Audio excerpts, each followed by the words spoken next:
Halo sahabat pecinta catur, selamat datang kembali di Catur Talk Indonesia. Pertemuan antara Super Grandmaster Pragnananda menghadapi Super Grandmaster Anies Giri begitu sengit teman-teman, di mana mereka mencapai sampai ke tiebreak. Dan pada kesempatan ini saya akan menunjukkan kepada Anda, kita akan melihat bersama permainan cukup menarik dan juga cukup genting pada tiebreak game yang pertama. Bagaimana permainannya, langsung saja kita simak di Catur Talk Indonesia.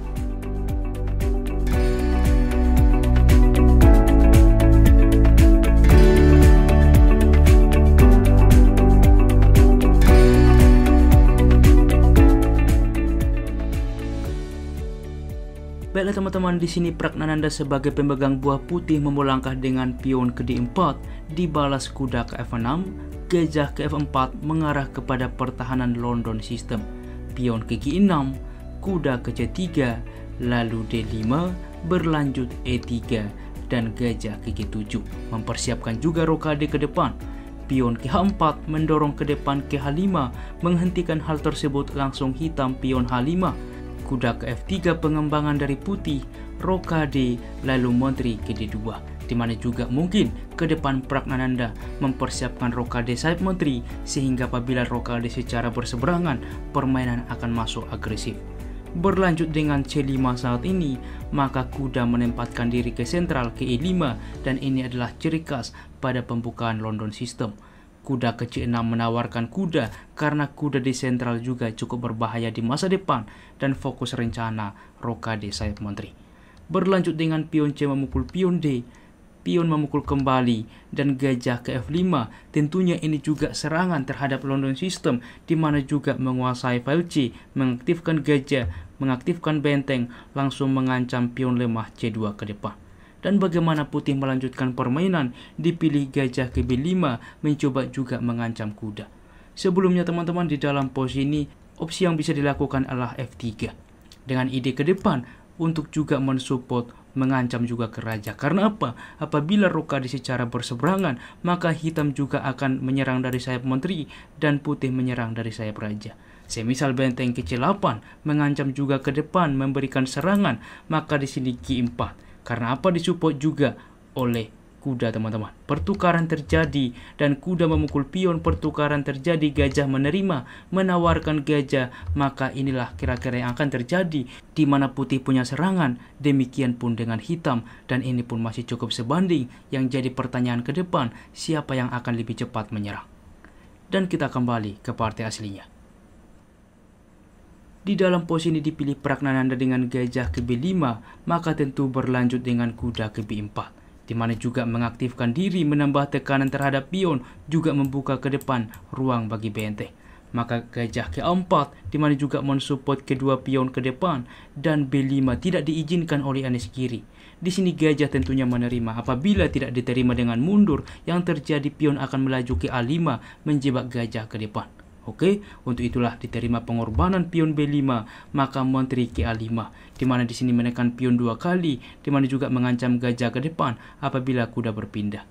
Pion ke A3 dipilih oleh putih mengancam kuda, dan disinilah posisi kritikal, dipilih benteng F ke C8, walaupun cukup penting tentunya untuk juga mengancam ke depan, tetapi ini sebuah kesalahan. Tetapi harus maklum teman-teman, ini adalah partai tiebreak, di mana format waktu blitz. Sebelumnya teman-teman, di dalam pos ini bahwa Anies Giri sudah unggul dengan memainkan benteng ke B8. Dengan ide seperti ini, apabila diterima, maka ada menteri ke A1 skak, terpaksa kuda menutup sehingga benteng bisa memukul gajah. Kita lihat teman-teman, barulah ke depan pion dapat aktif, benteng dapat aktif, gajah juga cukup strategis. Di sini pun posisi hitam lebih baik. Namun tentunya menemukan ini dalam waktu singkat tentu hal yang tidak mudah, sehingga benteng ke C8, maka berlanjut saat ini pion menerima kuda. Tentunya kuda ini dikorbankan dan menteri ke A1 skak, kuda menutup, dan kita lihat bahwa gajah tidak terancam. Kuda ke E4 saat ini mengancam menteri. Di sini juga posisi kritikal. Coba sebagai tantangan bagi kita, memang ada defender dari Pragnananda, kemana menteri wajib menempatkan diri. Bagaimana teman-teman? Apakah Anda bisa menebak? Pragnananda memilih menteri ke E2, dan ini kurang tepat. Apabila dari Anda ada yang menebak dengan Menteri KE3, selamat, ini opsi terbaik. Di mana dengan kunci bahwa Menteri KE3 menguasai baris ketiga, khususnya ke depan dapat mensupport pion, yaitu dengan Menteri KB3. Kita akan membahas cukup dalam ke depan. Sebelumnya, kita coba lanjutkan teman-teman dengan Menteri KE2, maka berlanjut A5 saat ini. Kuda ke C6, maka di sini tanpa menyelamatkan pion memforking dibiarkan oleh Anies kiri dengan pion langsung juga memukul pion di mana membuka akses benteng. Inilah ke depan di mana kelemahan Menteri tidak berada di E3.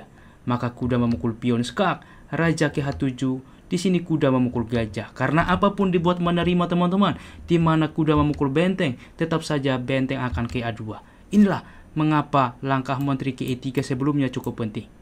Dan saat ini kita kembali, supaya cukup jelas kita ketahui bersama, yaitu dengan Menteri ke E3. Dengan ide A5 saat ini, maka kuda dapat ke C6, pion memukul pion, kuda memukul pion skak, raja berpindah ke H7, maka di sini teman-teman inilah yang jadi pembeda cukup besar, di mana Menteri dapat ke B3 mensupport pion, apabila pun benteng aktif ke depan, di sini pun sudah terlindungi pion lemah B2. Inilah perbedaan signifikan. Cukup jelas ya, dan kita kembali di dalam posisi dengan Menteri ke E2 tentunya cukup berbeda teman-teman. Kita sudah melihat perbedaannya di mana Menteri tidak ada di E3 sehingga berlanjut pun demikian, dan di sini kuda lebih menerima gajah saat ini karena memukul benteng sudah kita bahas, di sini memukul gajah sama saja, tetap benteng ke A2 dan bagaimana menyelamatkan pion ini tidak bisa. Benteng ke D3 mencoba membuka space sebagai raja, maka Menteri memukul pion B2 skak, raja ke D1 memukul kuda skak, gajah menutup, maka di sini benteng A memukul pion C2. Sebelumnya teman-teman memang ada 5 langkah skakmat apabila benteng C dibuat menerima.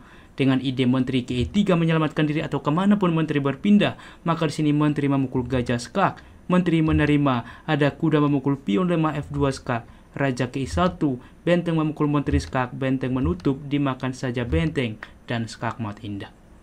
Dan kita kembali teman-teman, tentunya dipilih yaitu dengan benteng A yang menerima, maka Menteri ke E3 saat ini, maka kuda memukul pion lemah F2 skak, raja ke I1, dan di sini benteng ke I8 teman-teman. Walaupun di sini memukul benteng juga sudah cukup unggul, dan tentunya waktu sudah krisis di sini benteng ke I8 karena apa? Apapun dipilih oleh hitam, di sini posisi hitam juga sangat unggul. Tentunya mengorbankan apabila dibuat Menteri yang menerima, tentunya tiada perlindungan dari gajah, dan ini pun akan skakmat.